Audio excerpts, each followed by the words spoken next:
Friends, आज मैं आपको TET, super TET, UP TET और बीएड एंट्रेंस एग्जाम के ऐसे कंपटीशन क्वेश्चन बताने वाला हूं जो अनेक शब्दों पर एक शब्द पर बेस्ड क्वेश्चन होते हैं। तो चलिए बिना आपका फालतू वक्त लिए मैं आपको सीधा क्वेश्चन की ओर ले चलता हूं और देखते हैं अनेक शब्दों के एक शब्द। तो आज का हमारा पहला क्वेश्चन है, कनिष्ठा और मध्यमा के बीच की उंगली को कहते हैं। तो इतना बड़ा लाइन है तो इसको एक शब्द में कहना है, यही आपको आज क्वेश्चन में बताने वाला हूं। तो चलिए पहला ऑप्शन देख लेते हैं। ए अनामी, बी अनीमिका, सी अनामिका या फिर डी अनामिका। तो कौन सा सही का ऑप्शन है देख लेते हैं। आइए, तो इसमें डी अनामिका ये वाला ऑप्शन आपका सही ऑप्शन है। कनिष्ठिका और मध्यमा के बीच की उंगली को एक भाषा में अगर कहें तो उसे अनामिका कहते हैं। अब चलते हैं अगले क्वेश्चन की ओर। जिसके पेट में माँ ने रस्सी या जिसे दाम भी कहते हैं बांध दी हो उसे कहते हैं, तो उसे क्या कहते हैं। तो ए दामाद, बी दामाद इतर, सी दाम या फिर डी दामोदर। तो क्या कहते हैं आइए देख लेते हैं सही का ऑप्शन। तो सही का ऑप्शन डी, उसे दामोदर कहते हैं। आगे बढ़ते हैं, अगला क्वेश्चन देखते हैं।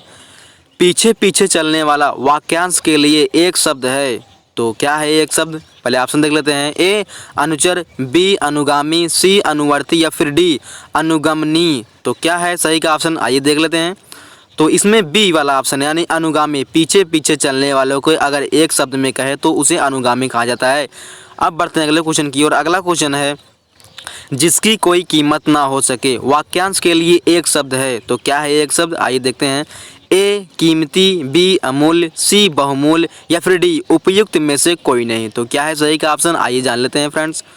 तो इसमें बी यानी अमूल्य, जिसकी कोई कीमत ना हो सके उसे अमूल्य कहते हैं, ये वाला ऑप्शन आपका सही है। आगे बढ़ते हैं, अगला क्वेश्चन देखते हैं।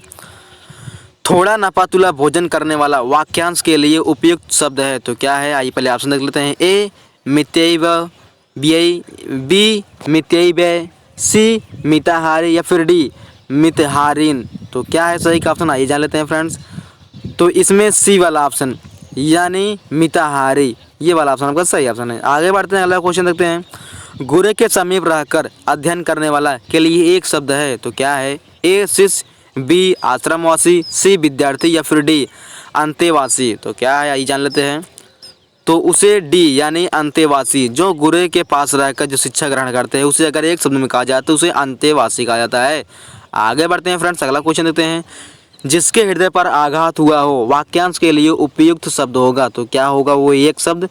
ए मर्माहित, बी मर्माहत, सी मर्माहुत, डी मर्माहुत। तो क्या है सही का ऑप्शन आइए जान लेते हैं फ्रेंड्स। तो वो बी यानी उसको मर्माहत कहा जाएगा। आगे बढ़ते हैं, अगला क्वेश्चन देखते हैं। जो अपने पद से हटाया गया हो के लिए एक उपयुक्त शब्द होगा, मतलब जो अपने पद से हटाया गया हो अगर उसे एक शब्द में कहे तो उसे क्या कहेंगे। ए पदभ्रष्ट, बी पदान्वत, सी पदानुगत या फिर डी पदच्युत। तो क्या कहेंगे उसे देख लेते हैं।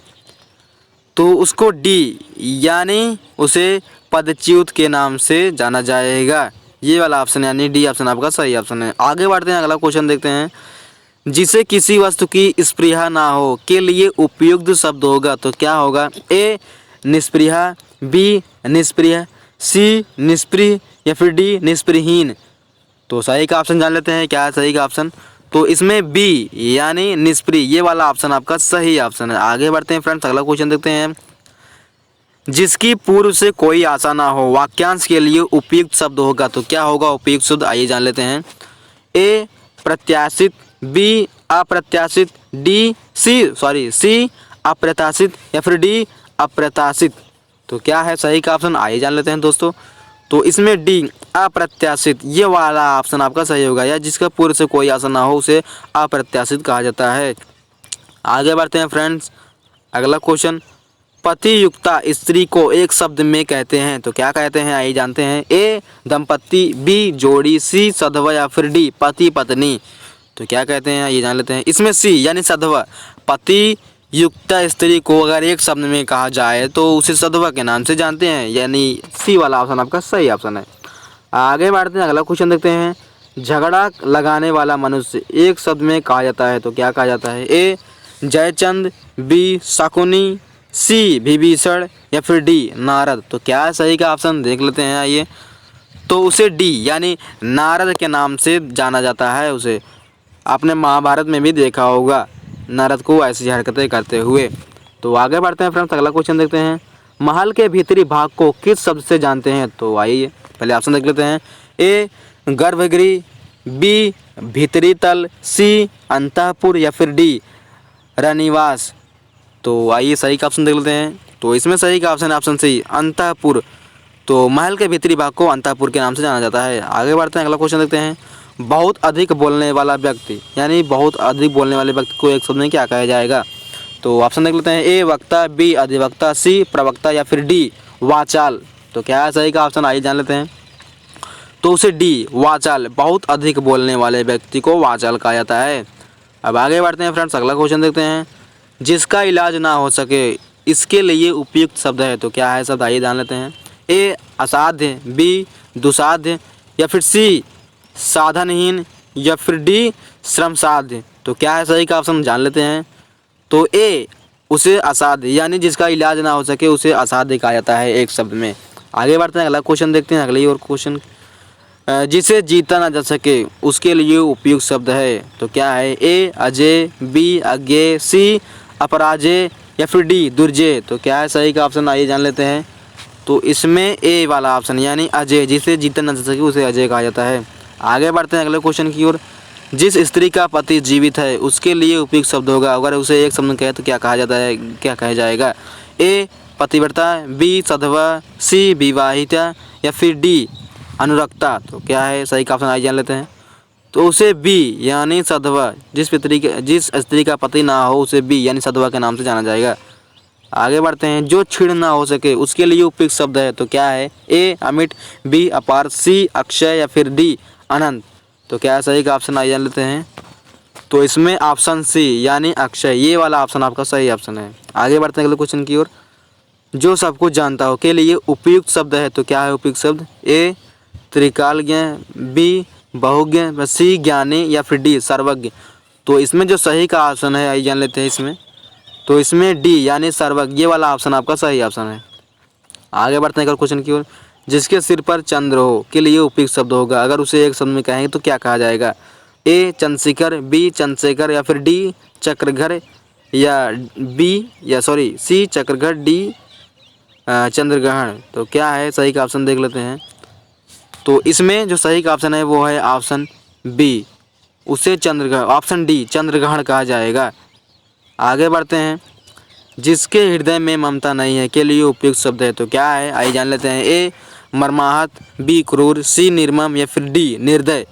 तो क्या है आइए जान लेते हैं। उसके लिए सी निर्मम यानी जिसके हृदय में कोई ममता ना हो किसी के लिए तो उसे निर्मम कहा जाएगा। आगे बढ़ते हैं फ्रेंड्स अगले क्वेश्चन की ओर। तिलक लगाने में किस अन्न का प्रयोग उपयुक्त होता है? तो पहला ऑप्शन है ए गेहूँ, बी अक्षत, सी जौ या फिर डी उड़द। तो क्या सही का ऑप्शन देख लेते हैं। तो ऑप्शन बी अक्षत यानी तिलक लगाने में जो अन्न का प्रयोग होता है उसमें अक्षत का प्रयोग किया जाता है। आगे बढ़ते हैं फ्रेंड्स अगले क्वेश्चन की ओर।